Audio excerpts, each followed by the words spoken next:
Okay, welcome to lesson 136. Sickness is a defense against the truth.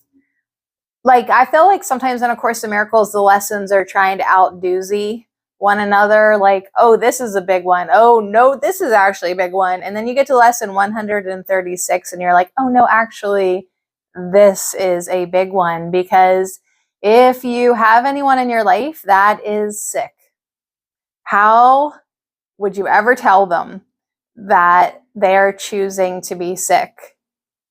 It doesn't go over very well. Oh yeah, I chose to be miserable. Oh, I chose cancer.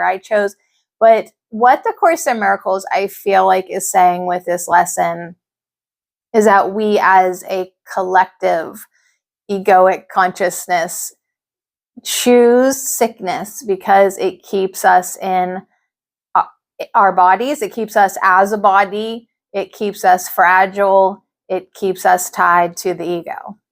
So sickness is a defense against the truth, the great truth. Sickness is a defense. Sickness keeps you from discovering the truth of who you really are. So that's the nutshell. It used to be all about cookies. Now it's all about nuts.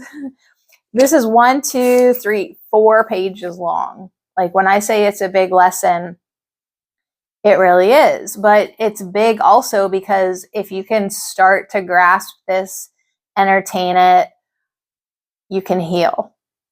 No one can heal unless he understands what purpose sickness seems to serve.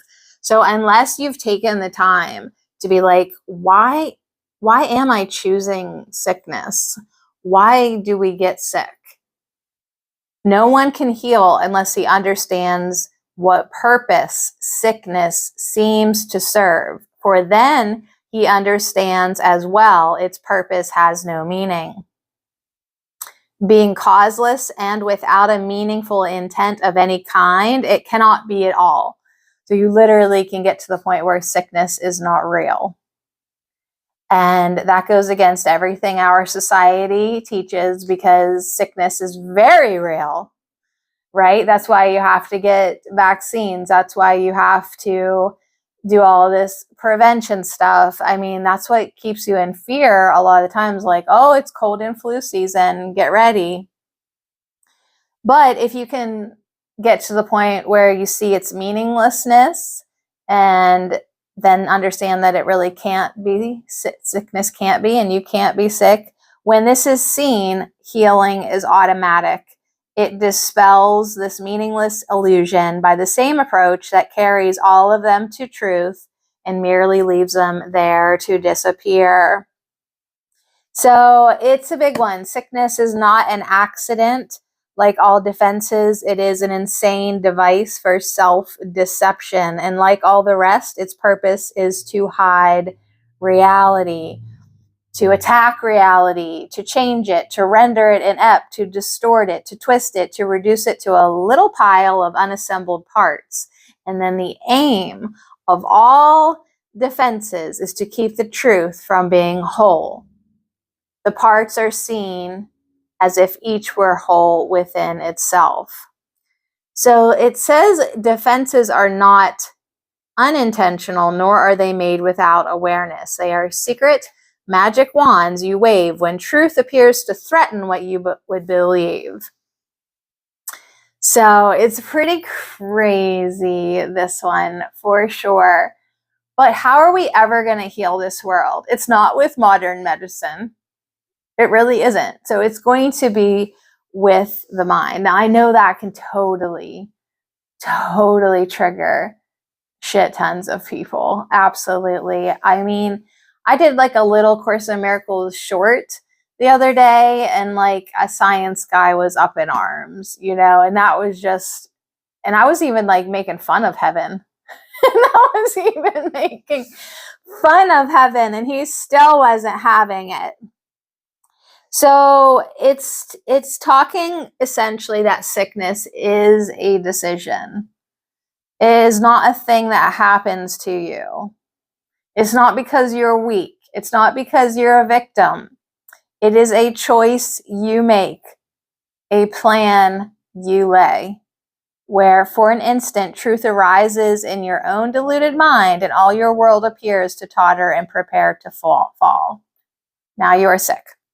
That truth may go away and threaten your establishments no more. So the truth comes knocking on the door, like, hey, you are not a body, you are free, you are as God created you. And then, no, sickness comes in, like, we won't allow us to think like that. We're going to make her so freaking sick and miserable, she has to identify with that pain and believe she is frail, believe she is a body, believe that you're a body. You do. Everybody does. And then A Course in Miracles comes in and gives you something else to chew on, something else to think about. So if you can't even entertain these crazy esoteric thoughts, like, your ego has a pretty strong hold on you. I mean, if you believe you have to, like, watch out for things, like, you're protecting your body. That's an ego defense system. So it's trying to get you to believe that your body is stronger than the truth. It's trying to make you believe that you suffer pain because the body does. And in this pain, you are made one with it. Like, that's who you believe you are. So it keeps you very tied to illusions. And essentially that's what Jesus said. And it's a lot. And I think that you could totally benefit from hanging out with Teen Jesus, just like I do. Just makes you crazy or happier. And Teen Jesus did touch upon that today, that as you entertain these ideas, you start to look like a Pollyanna. You start to maybe look like, someone who isn't quite going with the crowd, and you could be made fun of and you could be pointed out. But actually, what is actually happening is that you are becoming a light to guide others out of this incredible darkness that we have essentially chosen.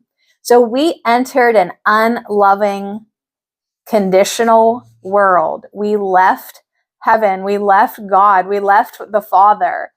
And as our great selves try to get back to the truth, the ego's greatest argument is that you are a body and you are sick. And because of that, you are abandoned by God. And that keeps you in the illusion. That keeps you asleep. That keeps you fully anchored in this unloving, conditional world. Like, you might think that you've got some love going on in this world, but it's actually very conditional. Even with the people that love you the most, you got to jump through hoops, and it doesn't take a whole lot, to break up with your loved one or to just be like, you know what, I'm not doing this. It's a very unloving world, and your ego mind works very, very hard to keep you separate from the truth. So that's why it says that sickness is a decision that you make, that your ego makes for you. You don't believe you are a holy son of God. You don't believe you are a holy daughter of God. You just can't even hardly believe that. So what you believe is that you are a body, and on a very subconscious, deeply ingrained part of you, you are punishing yourself for leaving heaven. You're punishing yourself from leaving God, because that kind of was a mistake, and you're just guilting and punishing yourself. So the world is unloving. You're indoctrinated into sickness. You're indoctrinated into vaccines. You're indoctrinated into fear in this ego world. But the good news is, as you continue to read A Course in Miracles, you are becoming a light to guide others in your forgiveness practice, that people are witnessing you. You are guiding others. You not getting upset. You not getting fearful. You not falling for the sickness propaganda. You are guiding others to become a light as well. The more you stay in love and you stay happy and you stay Pollyanna, if that's what it takes, you are becoming a light to guide others. So yeah, that is good. We should be guiding others towards happiness, but yeah, like I really go out on a limb to even read this material online. Like I'm not coming out here like Course in Miracles prophet. Like I'm studying this. I'm reading it with an open mind. I'm telling you whenever I'm like, okay, that's kind of hard to believe. Like I'm seeing how it affects my life by entertaining these ideas with an openness and a willingness. So I am getting happier. I am getting more lighted.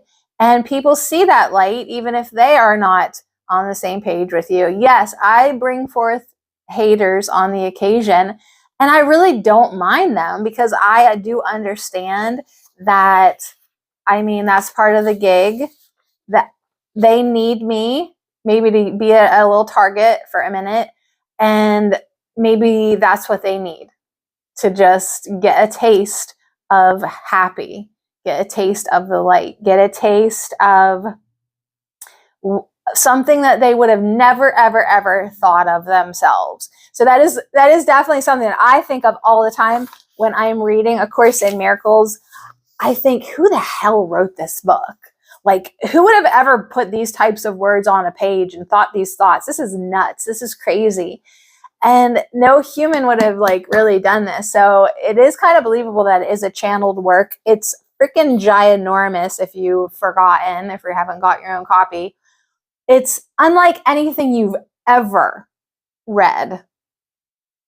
I mean, and that to me is inviting, is intriguing, because humans don't have much interesting things to say as a general rule.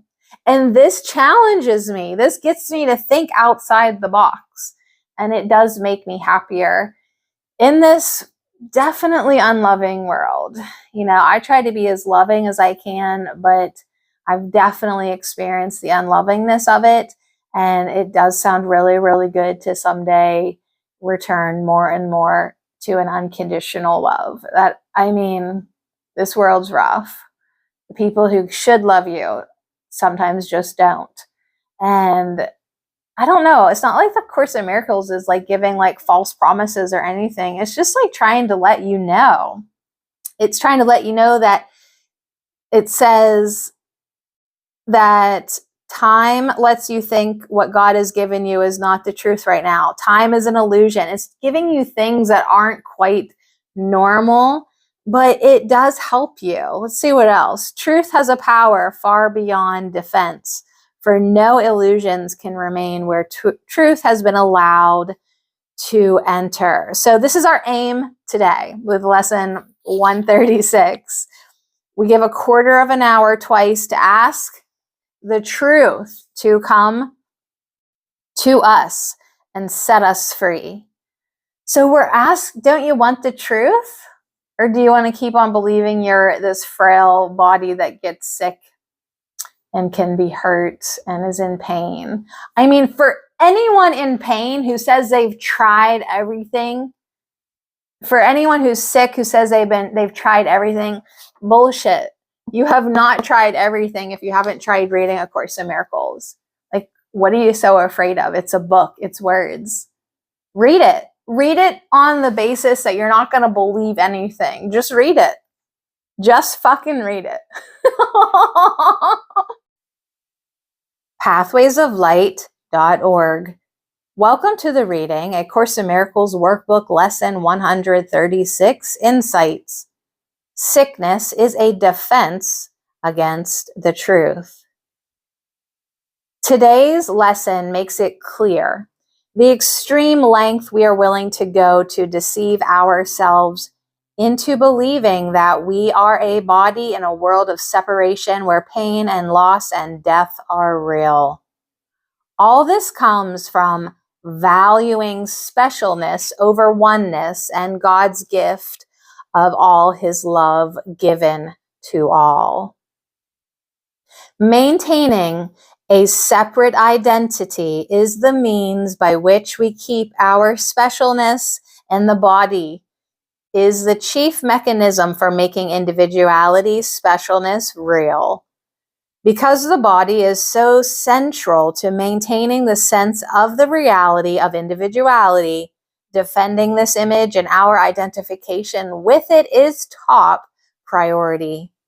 The ego does not hesitate to use sickness as a means of reinforcing this identification. When the body is in pain, it seems to command our full attention. It's difficult to feel peaceful when the pain seems to have all of our attention. This lesson points out that this is a choice, but we deceive ourselves into forgetting that we made the choice so that it seems to happen to us. It surely doesn't seem that we make the choice to get the flu. But this lesson goes to a much deeper level than the surface symptoms. They are just the effect of the decision to value separation, specialness, over the love of God. Sickness is just a means of defending our specialness. We made the specialness and will defend it at all cost. Pretty extreme. Here Jesus is showing the game for what it really is. We now have the opportunity to end the self-deception. We will end it the instant we cease to value specialness more than the love of God. The single change in values will completely reverse our perception of reality. As we value God's love over specialness, a body no longer is the means to make separation real. It becomes a useful instrument which serves as a means to extend love to all our brothers, no longer used for attack and defense. The body is healthy because it serves a healthy mind that values love and offers it to all. Holy Spirit, guide my thoughts today, that I might see beyond form to the light of love that is everywhere. Help me to recognize false values and let them go so that I can make room for the one magnificent gift that outshines all others, the love of God. To me, this is one of the most helpful lessons of the Course. Here, Jesus describes what I call the quick forgetting. In paragraphs 3 through 5, he explains just how we make the choice to maintain the illusion of separate bodies and then forget that we made this decision so that it looks like something happens to us and that we had nothing to do with it. In paragraph 6, he gets to the core of why we made the decision to create the illusion of separate bodies. When parts are wrested from the whole and seen as separate and wholes within themselves, they become symbols standing for attack upon the whole, successful in effect, and never to be seen as whole again. During the 15-minute meditation, when I asked to receive the truth, I received the following. There is nothing that your holiness cannot do. You can open to yourself and be led minute by minute to remember what is real. You can reflect heaven here. It takes a commitment to be consistent in your practice of being open to the truth. In truth, there is no world of separate bodies. It could never be so in God, and you are a part of God. You are eternal spirit. You are still as God created you. You have not changed. Not one part of the sonship has changed. All your brothers and sisters are the light of God and nothing else. What you believe in order to have the effect of seeing bodies is not the truth. Practice today seeing past bodies. Practice today being aware of the light of God that is the truth about everyone. Practice remembering that you have never changed in reality. You are limitless love and nothing else. Practice letting your mind be open to the truth as often as you are willing. Let love lead you home to where you never left. You have all the help you need. You just need to be receptive to that help. If you ever feel weak or limited in any way, return to remembering that God is your source. You have not left God, and God has not left you. You are one. All is one in God. This is the truth. Dwell on this thought. Let it take you to the stillness and peace of God. Let yourself feel God's peace and God's love. Let yourself feel your oneness with all that is. Let yourself be led in how to be truly helpful as you continue your process of awakening to the truth. All is whole, perfect, and complete now. Let us hold this truth together and celebrate this one reality. When I did yesterday's lesson, I thought that we should do it for about a year before we went on. Today's lesson is the same. How can I give up sickness by practicing this lesson in my spare moments just this one day? As I read the lesson, and I got to the part that said that the body should not feel at all, not pain or pleasure, I felt a surge of resistance.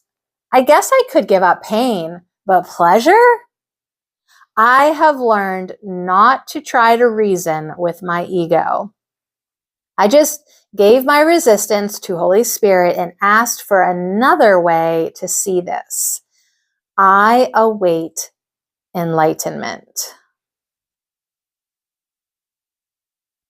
I discovered ACIM last fall and immediately started the lessons.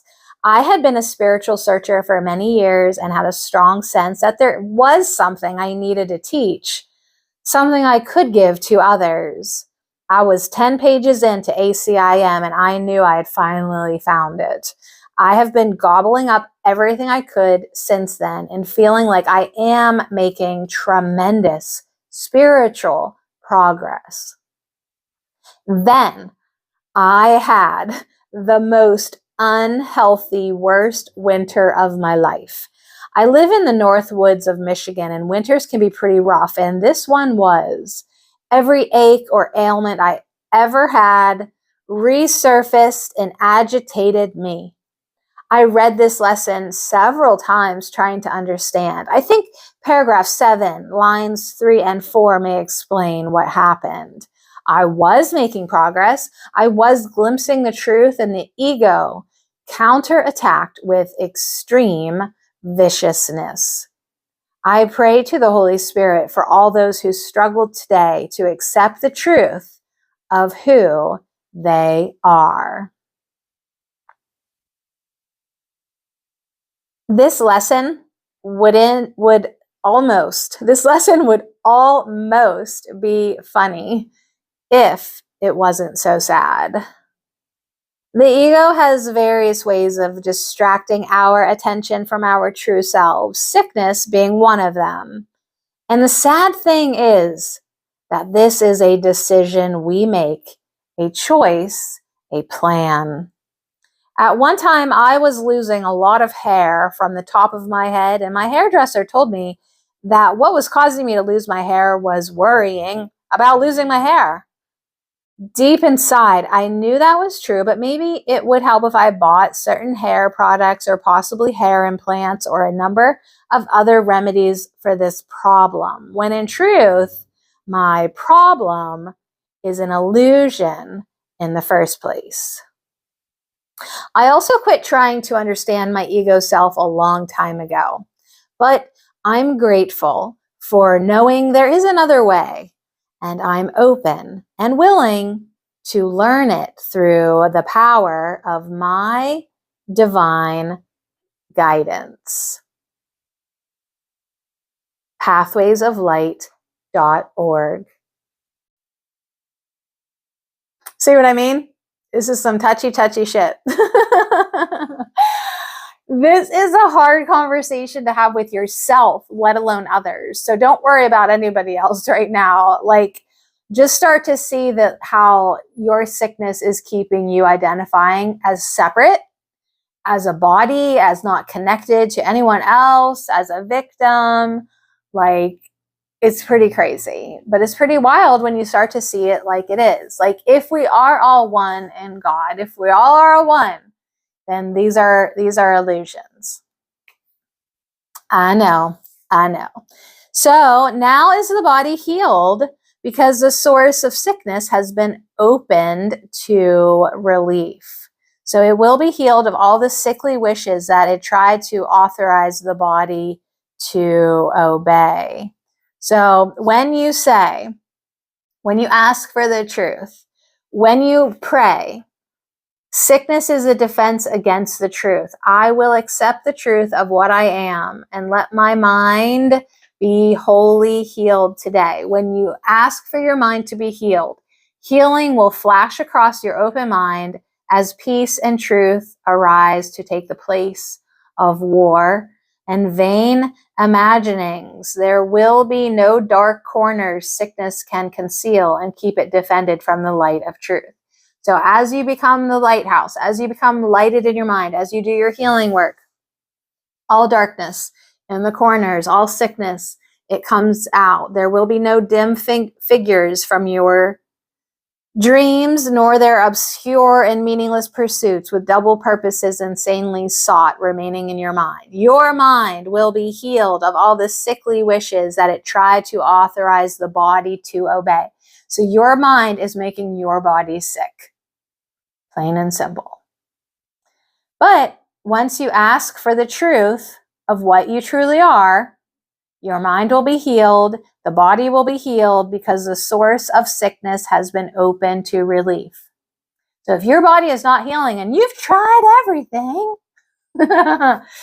try this. Try this. So a few more things that it says. The body should not feel at all. This is quite the conversation. It's saying that if you have been successful of healing everything, there will be no sense of feeling ill or feeling well, of pain or pleasure. No response at all is in the mind to what the body does. Its usefulness remains and nothing more. So that's kind of an interesting topic. Like the one testimonial said, like, yeah, I want to get rid of my pain, but I mean my pleasure. So we'll have to see where the course takes us with that one. Because I like to have my back tickled, okay? Jeez. Right? But is that, I mean, what is the course saying with that? So it says you should not feel at all. Perhaps you do not realize that this removes the limits you had placed upon the body by the purposes you gave to it. And as you lay these aside, as they are laid aside, the strength the body has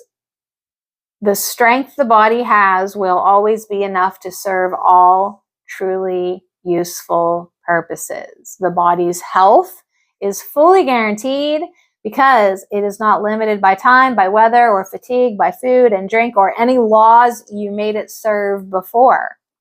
It really blows apart thinking like this. It really blows apart like any type of dietary doctrine. It blows apart like everything. You need do nothing now to make it well, for sickness has become impossible. Yet this protection needs to be preserved by careful watching. If you let your mind harbor attack thoughts, yield to judgment, which you love to do, or make plans against uncertainties to come. Well, just in case, I'll stock up on Tylenol. You have again misplaced yourself and made a bodily identity which will attack the body, for the mind is sick. There you go back to your old habits of thinking that you are a body and that you're going to get sick again. You literally plan for it. You literally go to the hospital and take all these screenings. You're playing into the game that does not serve you. Now, Give instant remedy should this occur by not allowing your defensiveness to hurt you longer. Do not be confused about what must be healed, but tell yourself, oh, I have forgotten what I really am, for I mistook my body for myself. Whoopsie daisy. Sickness is a defense against the truth, but I am not a body, and my mind cannot attack, so I cannot be sick. So just Pollyanna your way through lesson 136, and we'll see you again next time. Try it.